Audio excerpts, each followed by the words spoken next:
Ang itinuturo na po si Pangulong Marcos mismo at si dating speaker. Mga ka-close niya. Hindi ba para ho talaga magkaalaman kung totoo pong independent itong ICI na ito? Ipatawag nila ang Pangulong Marcos. Kung totoo po na independent sila. Independent Commission for Infrastructure. Kahit na ang Pangulo ang bumuo sa kanila sa pamamagitan ng executive order. Bakit? True. Una po si Martin Romualdez, si pa humaharap ha. Opo, hindi pa ulit humaharap. Tama. Sa kanya pong pangalawang dapat na patawag. Oo. Tapos Opo. meron pa mga balita na Oh. meron daw statement na hindi daw inilabas. May mga ganun pa. Una sa lahat po, bulag tayo sa nangyayari. Bottom line dito, Nobyembre pa lang pinag-uusapan na itong budget na ito. Nobyembre pa lang, galit na galit ka na kay Martin Romualdez. Kung totoo yun, na nanggagalaiti ka at sinermonan mo na 1.5 oras yung pinsan mo at ikaw talaga namang bisit na dito kay Zaldico at dito kay Martin Romualdez, Ano datang ginawa? bakit ka naghayag ng iyong damdamin July 28 pa? Ang tagal. Hindi ba? Oo. I mean, sorry po. Mahiya naman kayo. It's a Kasi kayo valid, naman. it's a valid observation. Kung bakit na-late ang galit. So ang tanong Na-late yung galit, November pa to eh. Tapos so, July eh. so ang tanong Oo. na dito, dapat ipatawag ng ICI si Pangulong Marcos. I agree. And live na mapanood natin kung ano ang kanyang itsura at pananalita sa katanungan. So ano ba naging deliberasyon? Ano ba pinag-usapan nyo ni Martin Romualdez? Oh. Ano ba pinag-usapan nyo ni Zaldico? Ano ba pinag-usapan nyo at nandun nagmamasid si Toby Chanco? Ano ba pinag-usapan ninyo ni Pangandaman? Oh. Nung kayo nag-meeting sa Malacanang, may picture kayo, di ba? Si Bonoan, si Pangandaman, si Ralph Recto. Tama? Meron silang picture. Kung hindi nyo po sasabihin kung ano ang inyong napag-usapan, total may picture kayo, baka pwede na namin malaman kung ano ang inyong kinain. During the meeting. Sa totoo lang din, girl, no?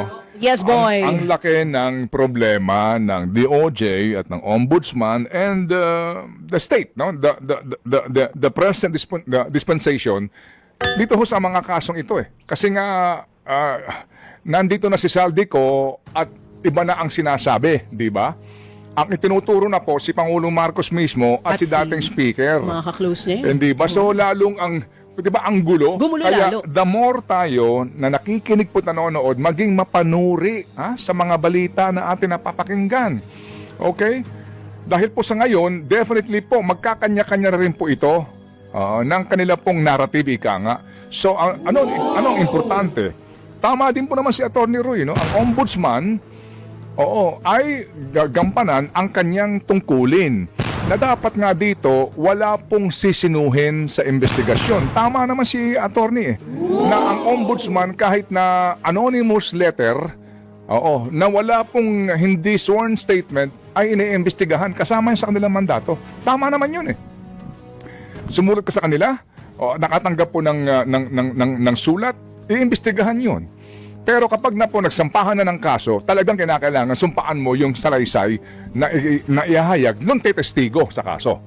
It's a different story. Pero yung sinasabi nila na imbestigahan mo ito, sa paunang kwento pa lang, pwede po naman pong gawin yon ng ombudsman. With all due respect to everyone, factual po lamang yan, na usapin. Yeah. Okay? Pero ito po, tama din po ito ng ating pong ngayon, ang mga nasa Luneta, ang grupo po ng INC na nanawagan po ng transparency, no? Dito po sa issue po ng investigasyon sa corruption na ito. Kaya nga, noong pamampo, nung wala ka dito, di kayo naandoon, nagtatampisaw sa batis ng Nakasiyahan. okay. Bumibili kasi akong luggage. Basura. Alam nyo, nabanggit ko na para ho talaga, mga kapatid, magkaalaman kung totoo pong independent itong ICI na ito. Ipatawag nila ang Pangulong Marcos. Kung totoo po na independent sila. Independent Commission for Infrastructure. Kahit na ang Pangulo ang bumuo sa kanila sa pamamagitan ng executive order. Bakit? True. Una po si Martin Romualdez, si pa humaharap hindi pa ulit humaharap. Tama. Sa kanya pong pangalawang dapat na patawag. Oo. Tapos meron pa mga balita na meron daw statement na hindi daw inilabas. May mga ganun pa. Una sa lahat po, bulag tayo sa nangyayari. Doon pa lang po number one, dapat po live stream yan. Para malaman natin, ano ba ang tanong ninyo? Ano ba ang statement ng inyong pinapatawag? Si Grace po humarap doon. Ano ba sinabi ni Grace po? Hindi po ba? Ano ba ang tanungan ninyo? Kasi ang pinagmumulan po ng lahat ng ito ay yung 2025 budget. Ha? Kasi nga, ang sinasabi mga kapatid, kung pupuntahan mo yung ikinekwento ni Toby Chanko, at basahin niyo po yung column ngayon ni Ma'am dito po sa The Philippine Star. Ana Marie, pamintuan. Yes, oo. Sa kanilang panayam sa story ko ng One News, doon po inilahad ni Toby Chanko yung matagal ng ugong-ugong at bali-balita na nagkakaaway na magpinsan nang dahil po dito nga Sa budget. at usapin ng korupsyon. Oo. Alright? So dito ho, mga kapatid, meron pong ikinekwento si Ma'am sa kanyang column kung ano po ang naging pahayag ni Toby Chanko. Oh. At sinasabi po, November pa lamang nung nagdaang taon, galit na si Pangulong Marcos kay Martin dahil nga dito po sa sinasabi na massive corruption na nangyayari sa Kamara sa pamamagitan po nito pong pangungumisyon sa mga proyekto ng DPWH. And specifically po, dito nga daw sa budget. Ang sinasabi po ni Zaldico, hindi. Okay, may insertion, etc. etc. Okay, sarhan na po natin yan. Kasi nga, kung gusto ng presidente ng gantong proyekto, sa NEP pa lang, maaari niyang i-push yan. Pero ang sabi po naman ng kabilang banda, sandali lang. Kasi nga, kung ilalagay mo yan sa NEP, pwede yang guluhin ng dalawang kapulungan ng Kongreso. So maaari ka ding maghintay lang sa dulo at doon mo na siguraduhin ito. Pwede din pong ganon. Depende po yan kung nasaan kang bakod. Pero bottom line dito, Nobyembre pa lang pinag-uusapan na itong budget na ito. Nobyembre pa lang, galit na galit ka na kay Martin Romualdez.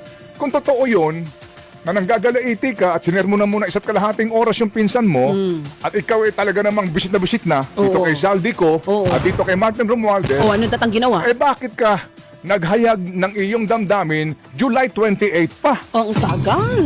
Hindi ba? Oo. I mean, sorry po. Mahiya naman kayo. It's a Kasi kayo valid, naman. it's a valid observation. Kung bakit So, na-late ang galit. so ang tanong... Na-late yung galit, November pa to Tapos July Hindi nga, so ang tanong nga dito, dapat ipatawag ng ICI si Pangulong Marcos. I agree. And live na mapanood natin kung ano ang kanyang itsura at pananalita sa katanungan, okay, kung ang sinasabi mo, kasi nung unang kanyang press release, di ba binasa niya ang buong budget? Sabi ko nga, paano mababasa? Ilang libong pahina yan. Oo, yun ang sabi niya. Over the Sabi niya, weekend, binasa niya. May Page by ganun siya page. Binasa niya at hindi nga daw niya nakilala kasi nga mangled beyond recognition, etc. So at the end of the day po, merong kang binito, merong kang inales. Okay. Pero sabi mo, talaga namang itong budget, pa pa pinirmahan. Yun lang.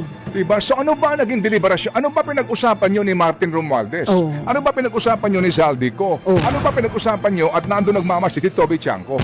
Ano ba pinag-usapan ninyo ni Pangandaman? Oh. Nung kayo nag-meeting sa Malacanang, may picture kayo, di ba? Si Bonoan, si Pangandaman, si Ralph Recto. Tama? Meron silang picture. Yes, oo. Nung kayo nando doon, ano ba pinag-usapan nyo? Hindi ba? Maganda ho. Kung totoo na ang ICI ay Independent Commission, ipatawag yung Pangulo with all due respect, di ba? Mr. President, di ba? With all due respect. You are cordially invited. Kasal. Kasal yan. Lakas ng tawa mo, girl. Pero alam mo, kung hindi man nila sabihin kung ano, You are cordially invited to attend the ICI hearings. Opo. And RSVP. Forthwith. Kung hindi nyo po sasabihin kung ano ang inyong napag-usapan, total may picture kayo, baka pwede na namin malaman kung ano ang inyong kinain. During the meeting. Ang title po nung artikulo, nasa opinion section po ito ng The Philippine Star ni Miss Ana Marie Pamintuan. Ang ganda ng title, pwedeng title ng kanta. Ano? How high does it go? Yes. Okay. Ngayon, kasi nga, bumubuo kami sana po ng Think About It episode. Buuin mo na dito. yan, birahe! Sinisigawan mo na naman ako Hindi, ang tawag doon yung minsan nangyayari din sa passion. Oo. Naubol na-preempt. Oo. So, sayang. Na-delay din yung Think About It, parang yung galit ng Pangulo, na-delay. Ano nga namin ito. Ito na ho yung mga pumutok ngayon. So anyway, sandali lang po. Pero ang ganda nung napansin mo, oo nga kung nangyari yun nun, bakit July lang? Na-delay yung, ang dami kasing ginagawa ng Hindi ba? Pangulo. Minsan sa dami ng ginagawa mo, dinedelay mo yung emotions mo Parang nagkakahawig sila ni Zaldico. Ha? Di ba? Kasi magmula noon, ano siya, ano bang tawag sa kanya? Downtrodden? Hindi naman siya bagman. Downtrodden. Luggage mo? Hindi naman siya collector. Hindi rin. Hindi rin siya banker. Ah, Kasi pass-through man? Okay, bakit di ba, bilyonaryo ka, yaman-yaman mo, Oo. di ba? And congressman ka, negosyante ka, tapos inuutosan ka lang taga-collect at oy, Taga-hatid. Well, again, ang sabi ni Attorney Roy, Oo. guilty ang kanyang kliyente sa lack of strength to resist. Dautos mula sa kataas-taasan. nakita mo yun? Lack of strength to resist. Wala ang kinita ni 5 centimos. Wala. Alam mo, kung wala ka. Sa tinagal-tagal ng panahon, ikaw yung taga-kolekta. Kaya, taga-kolekta ka. Ikaw Kung 2024 man nag-start, base sa mga picture hanggang 2025, karapat dapat kung walang natanggap si Zaldi at ginawa siyang pass-through Oo. nito mga taong ito na totoong may kickback, Tapos magmula dapat noon. gawing santo si Zaldi. Dahil Sabi ko laki nga mo, kanina, walang natanggap eh. Sobra ka naman sa santo. Baka Ay, hindi ano ba pumayag dapat? si Pope. O, ano na lang. Bigyan mo na lang ng medal. For honesty. Oo. Di ba parang si Saldi ko, sa tinagal-tagal na siya ay dinadaanan nito, ngayon na siya lumantad. Hindi ba para silang may similarity? Wala po na nanggaling sa gobyerno ni Tiso. That's all, folks. Ito naman, sabi nga ni Attorney Roy kanina, sometimes baka nangyayari din daw yun sa atin minsan. Ewan ko lang sa'yo. 9:46 na po ang